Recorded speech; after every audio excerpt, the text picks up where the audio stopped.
Começa agora o Gospel News desta terça-feira, hoje é dia 30 de dezembro de 2025. Eu sou Karen Crisóstomo e nós vamos agora com os destaques do Brasil e do mundo, aqui pela Rede Gospel de televisão e também pelo YouTube Rede Gospel TV Oficial. O ex-presidente Jair Bolsonaro, de 70 anos, foi submetido ao bloqueio anestésico de um nervo que controla o diafragma no lado esquerdo. O procedimento foi realizado no Hospital DF Star, em Brasília. No sábado, ele havia passado pelo mesmo tratamento, mas no lado direito.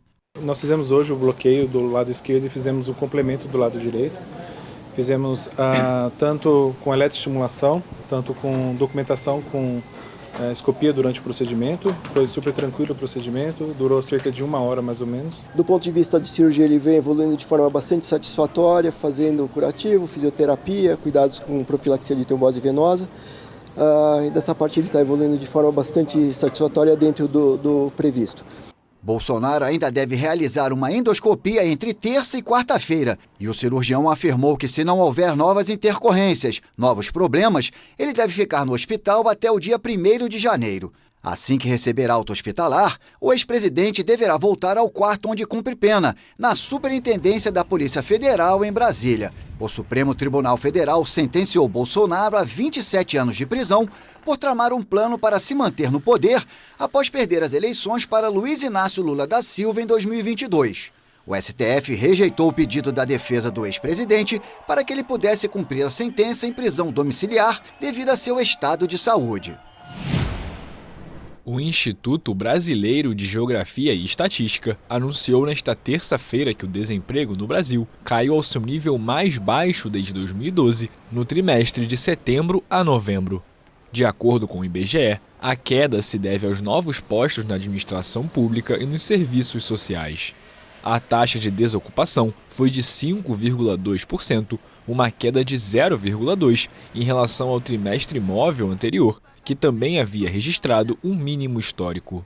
Na comparação interanual, também houve redução frente aos 6,1% registrados no mesmo período de 2024. A taxa divulgada nesta terça-feira reflete a criação de 492 mil cargos nos setores de defesa, segurança e educação, além da administração pública e serviços sociais. O presidente americano Donald Trump advertiu que o movimento islamista Hamas vai pagar caro se não se desarmar rapidamente, como parte do acordo sobre Gaza, o qual disse que Israel está cumprindo. Trump recebeu Netanyahu nesta segunda-feira na Flórida, no momento em que Washington pressiona para que se avance para a segunda fase do frágil plano de trégua em Gaza. Mas se eles não se desarmarem como concordaram em fazer, então eles vão pagar caro por isso. E não queremos isso. Não é o que desejamos. Mas eles precisam se desarmar em um prazo relativamente curto. O presidente dos Estados Unidos afirmou também que Israel havia cumprido o plano de trégua em Gaza e expressou publicamente seu apoio a Netanyahu. A reunião, a quinta entre os dois líderes realizada nos Estados Unidos este ano, ocorre enquanto autoridades da Casa Branca temem que Israel e o Hamas estejam atrasando a segunda fase do cessar-fogo. Os dois também trataram da questão do Irã, e Trump afirmou que, se Teherã reconstruir suas instalações nucleares, os Estados Unidos as derrubarão. O presidente americano Donald Trump afirmou que os Estados Unidos atacaram e destruíram uma zona de atraque de embarcações na Venezuela, supostamente usada pelo narcotráfico, o que seria o primeiro ataque em terra desde o lançamento da campanha militar contra o narcotráfico na América Latina.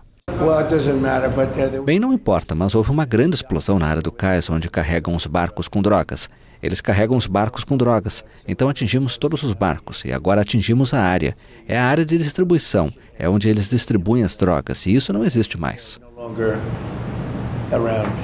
A afirmação foi feita ao lado do primeiro-ministro de Israel, Benjamin Netanyahu, que se reuniu com Trump na Flórida. Desde setembro, as forças americanas realizam vários ataques contra supostas embarcações de traficantes de drogas, tanto no Mar do Caribe quanto no Oceano Pacífico Oriental, que deixaram mais de 100 mortos. Os Estados Unidos informaram que 2 pessoas morreram em um novo ataque dirigido contra uma embarcação de supostos narcotraficantes no Pacífico. O Comando Sul dos Estados Unidos divulgou na rede social X que os serviços de inteligência confirmaram que a embarcação navegava por rotas conhecidas de narcotráfico no Pacífico Oriental e participava em operações de narcotráfico. Desde setembro, as forças militares americanas realizaram pelo menos 30 ataques contra o que afirmam serem barcos utilizados para levar drogas aos Estados Unidos. A maioria das operações ocorreu no Pacífico Oriental, mas também houve várias no Mar do Caribe. O governo Trump não apresentou provas de que as embarcações atacadas estivessem envolvidas no tráfico de drogas, o que suscitou um debate sobre a legalidade dessas operações. Especialistas em direito internacional e organizações de defesa dos direitos humanos sustentam que os ataques provavelmente constituem execuções extrajudiciais, uma acusação que Washington nega. Esse último ataque vem à tona depois que o presidente americano Donald Trump confirmou que Washington destruiu uma área de atraque para supostas embarcações do tráfico de drogas na Venezuela, o que poderia significar o primeiro ataque contra alvos em terra da campanha militar dos Estados Unidos. Os Estados Unidos prometeram 2 bilhões de dólares, mais de 11 bilhões de reais, para a ajuda humanitária da ONU em 2026. O valor é muito abaixo do destinado nos últimos anos, em um contexto de cortes drásticos na ajuda externa determinados pelo presidente Donald Trump. O anúncio foi feito em Genebra e os Estados Unidos estão buscando uma reformulação da forma como financiam o trabalho humanitário da ONU. Em vez de repassar fundos para agências individuais, os Estados Unidos vão canalizar suas contribuições por meio da Agência de Ajuda Humanitária da ONU, a OCHA, chefiada por Tom Fletcher, que no início desse ano lançou a chamada reinicialização humanitária para melhorar a eficiência e a prestação de contas.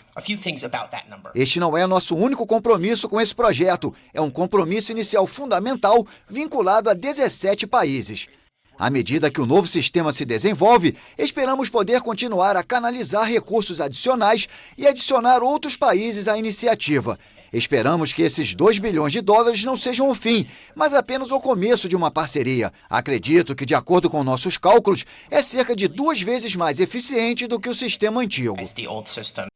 Os fundos dos Estados Unidos serão distribuídos para países selecionados, incluindo a República Democrática do Congo, Mianmar e Sudão.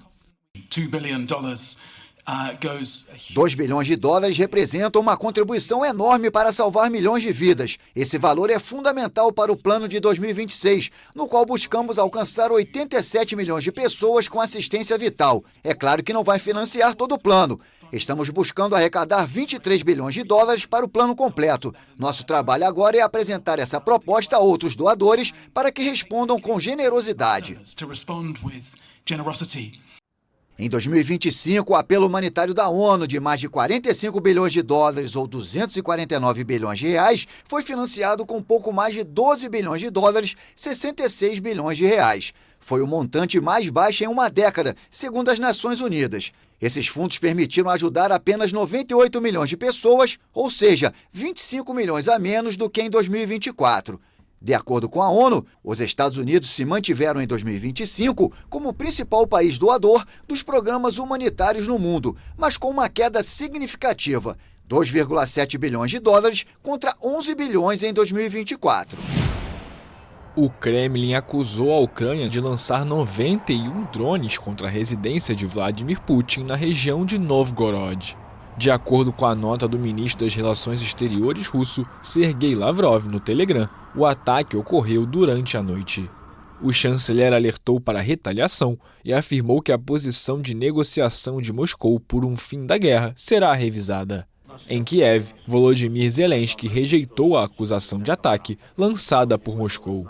O presidente ucraniano classificou o anúncio como mais uma mentira da Federação Russa.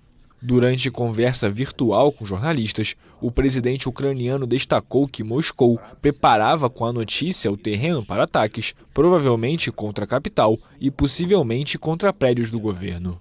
Mais cedo nesta segunda, o Kremlin tinha afirmado que concordava com o presidente dos Estados Unidos, Donald Trump, de que as negociações para acabar com o conflito na Ucrânia estavam na fase final. Após uma reunião no domingo na Flórida com Zelensky, o magnata afirmou que um acordo para encerrar o conflito estava mais perto do que nunca. Questionado por jornalistas se concordava com a declaração, o porta-voz do Kremlin, Dmitry Peskov, tinha respondido de forma sucinta. O presidente ucraniano Volodymyr Zelensky afirmou nesta terça-feira que os aliados de Kiev têm capacidade para verificar se o suposto ataque com drone à residência isolada de Vladimir Putin em Valdai foi falso. A Rússia denunciou o ataque na véspera e atribuiu a responsabilidade à Ucrânia. Uma fonte da presidência francesa afirmou também nesta terça que a ação foi um ato de desafio contra um plano dos Estados Unidos para encerrar a guerra na Ucrânia, mas Moscou não apresentou nenhuma prova do ataque. Zelensky afirmou que vai realizar uma reunião com líderes dos países aliados de Kiev na próxima semana na França, em meio à intensificação dos esforços diplomáticos para pôr fim à guerra com a Rússia. Ele disse nas redes sociais que a cúpula será precedida de uma reunião de conselheiros de segurança de países aliados de Kiev em 3 de janeiro. Os encontros acontecem às vésperas do 4º aniversário da invasão russa e em meio à intensificação dos combates nas últimas semanas, marcadas também por uma intensa atividade diplomática. Algumas questões ainda se mostram sem solução, como as áreas tomadas pela Rússia. A Ucrânia se nega a ceder partes de seu território. O principal teatro de Mariupol, devastado pelos bombardeios em 2022, reabriu suas portas no leste da Ucrânia, controlado pela Rússia. As autoridades locais, estabelecidas por Moscou, anunciaram que a execução do projeto de reconstrução do edifício levou 3 anos e o teatro recuperou sua imagem histórica. A grande sala de espetáculos tem capacidade para 500 espectadores. A Rússia controla esta cidade costeira às margens do Mar de Azov desde maio de 2022. Uma conquista obtida após um cerco que, segundo os ucranianos, deixou 22 mil civis mortos. A ONU afirmou que a ofensiva russa destruiu ou danificou 90% dos edifícios residenciais de Mariupol. Cerca de 300 mil dos 540 mil habitantes que a cidade tinha antes do conflito fugiram. De acordo com a ONG Anistia Internacional, o bombardeio do teatro em março de 2022, pelo qual Rússia e Ucrânia trocam acusações, deixou pelo menos 1 dúzia de mortos. Em setembro de 2022, a Rússia reivindicou a anexação das regiões de Donetsk, Luhansk, Zaporizhia e Kherson, embora não controle a totalidade desses territórios. A China disparou foguetes no Estreito de Taiwan nesta terça-feira. Este é o 2º dia de exercícios militares destinados a simular um bloqueio de portos e ataques a alvos marítimos da ilha.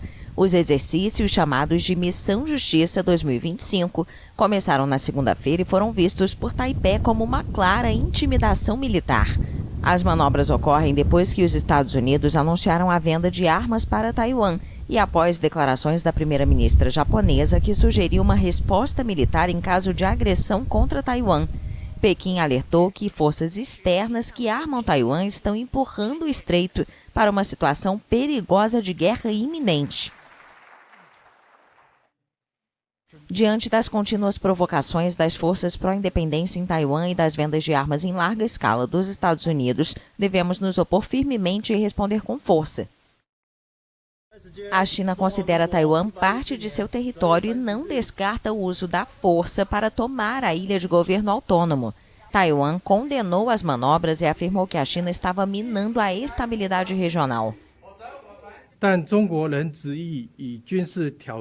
A China persiste em usar provocações e exercícios militares para intimidar Taiwan e os países vizinhos. Essas ações não apenas desafiam o princípio da Carta da ONU que proíbe o uso de ameaças ou força, mas também violam as normas internacionais. Taiwan declarou que as áreas designadas pela China para os exercícios afetaram as rotas marítimas e aéreas internacionais.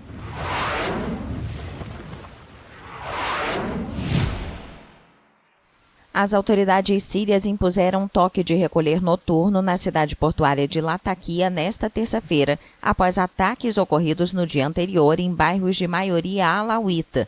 O Ministério do Interior anunciou um toque de recolher das 5 da tarde no horário local desta terça-feira até às 6 da manhã de quarta-feira.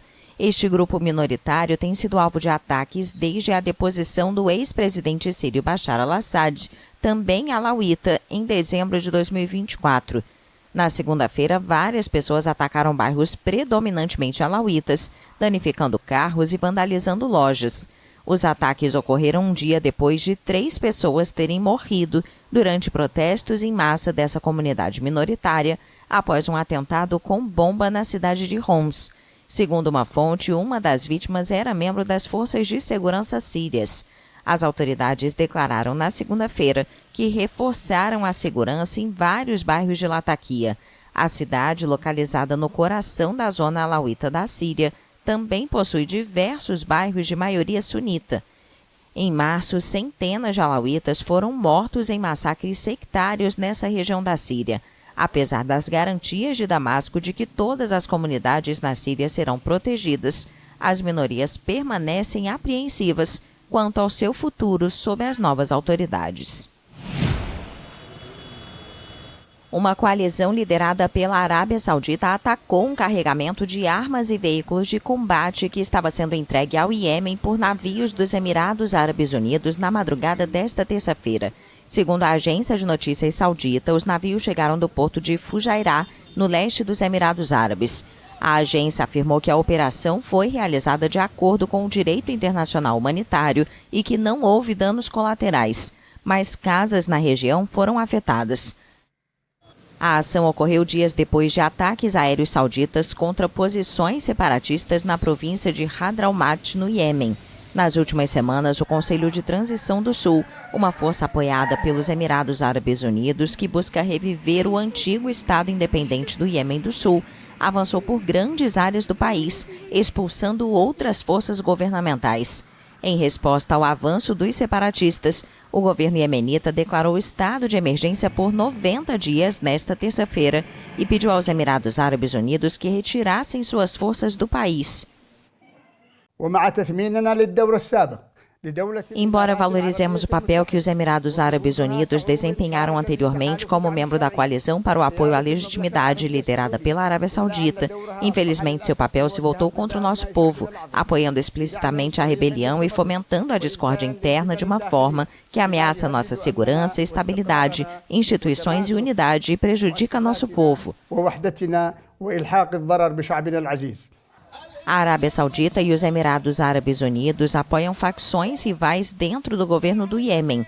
Os avanços separatistas criaram tensões nas relações entre os dois países, que costumavam unir forças contra os Houthis, que controlam a capital Sanaa e são apoiados pelo Irã.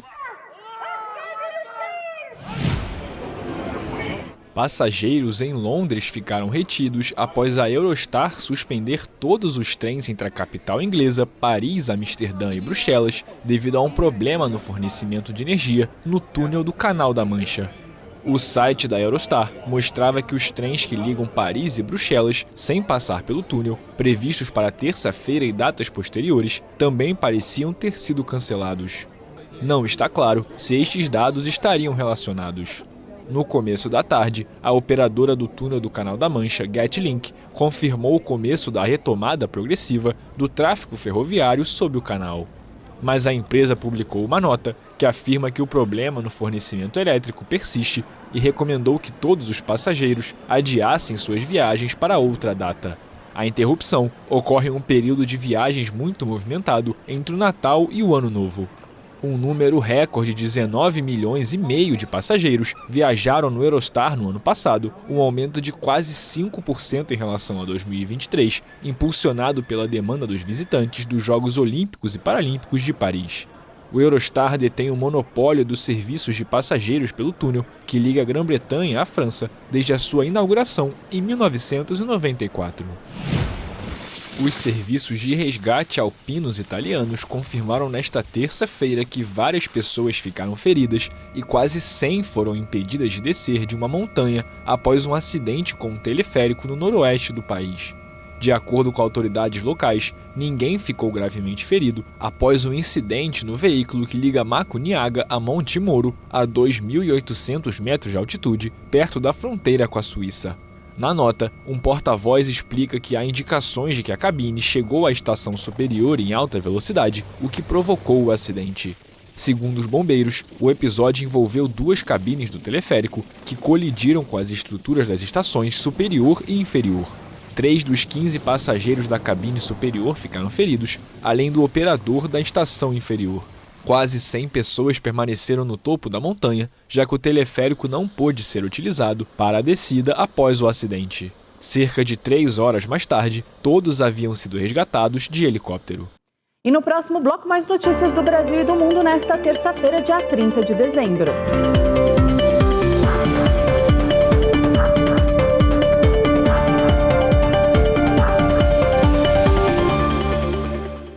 Fique agora com os fatos que marcaram esta terça-feira. Muita expectativa entre os torcedores do Lyon na reapresentação da equipe francesa após a folga de Natal.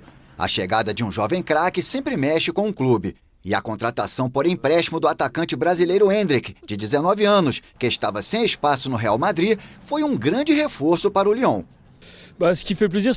O que é realmente ótimo é que estamos de volta aos holofotes, porque atrair um jogador desse calibre para o Lyon é incrível. Não esperávamos por isso.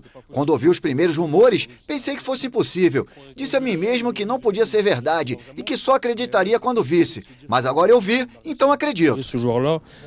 A transferência para o futebol francês há pouco mais de 6 meses do início da Copa do Mundo faz sentido. Endrick está buscando uma vaga na seleção brasileira comandada por Carlo Ancelotti e estava sendo pouco aproveitado pelo técnico Xabi Alonso no Real Madrid.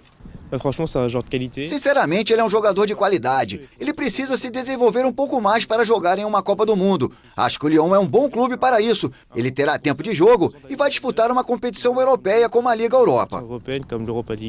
O empréstimo é de apenas 6 meses, sem opção de compra, e custou ao Lyon aproximadamente 1 milhão de euros, cerca de 6 milhões e meio de reais.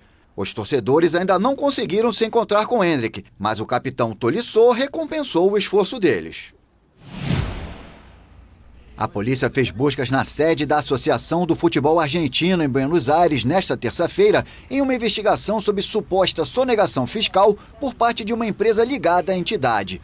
O Departamento de Investigações Federais também realizou buscas na sede que a AFA possui em Ezeiza, 30 quilômetros ao sul da capital, o complexo esportivo onde a seleção argentina treina. A operação se soma a outras semelhantes realizadas nas últimas semanas na sede da Associação do Futebol Argentino, em outro caso que investiga uma instituição financeira ligada à federação, também por supostos crimes fiscais. A Justiça está investigando a empresa Tour Prodenter por suposta sonegação fiscal e lavagem de dinheiro, alegando que ela firmou contratos bilionários com a AFA. Já a AFA alega ser vítima de uma campanha de difamação em meio a uma disputa com um empresário para organizar jogos amistosos da seleção argentina. E afirmou que esse empresário conta com a anuência do governo nacional, mais precisamente do ministro da Justiça, Mariano Cuneo Libarona. Uma exposição única dedicada aos presentes que ninguém quer receber. A cidade canadense de Toronto inaugurou no último fim de semana o Museu dos Presentes Ruins. No local, artistas e membros da comunidade exibem objetos pouco atraentes ou infelizes que receberam ao longo dos anos. Alguns você vê e pensa, esse é definitivamente um presente ruim. Outros você diz, isso é muito bom, mas aí você lê o contexto e percebe, não, nesse contexto é um presente terrível. Algumas criações nascem da indignação, como este cachorro feito de velas, concebido por Katika Marxell. Uma iniciativa para dar propósito a um presente que ela estava cansada de receber. Por algum motivo, parece que sempre ganho velas de presente, mas nunca demonstrei interesse por elas. Então o que fiz foi pegar a cera e tentar criar algumas esculturas. Elas não ficaram boas, então fiz um pequeno desenho com a cera, um cachorro e uma bola.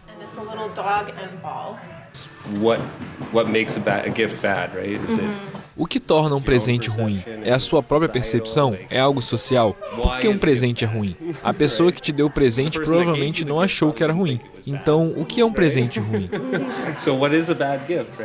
A exposição estará aberta até a primeira semana de janeiro. Algumas obras estão à venda e a renda será doada a um banco de alimentos local. E o Gospel News desta terça-feira fica por aqui. Eu desejo a todos vocês uma ótima noite. Para você se manter atualizado, acesse YouTube, Rede Gospel TV Oficial e também no Spotify Gospel News em 3 minutos. Uma boa noite a todos vocês e até amanhã.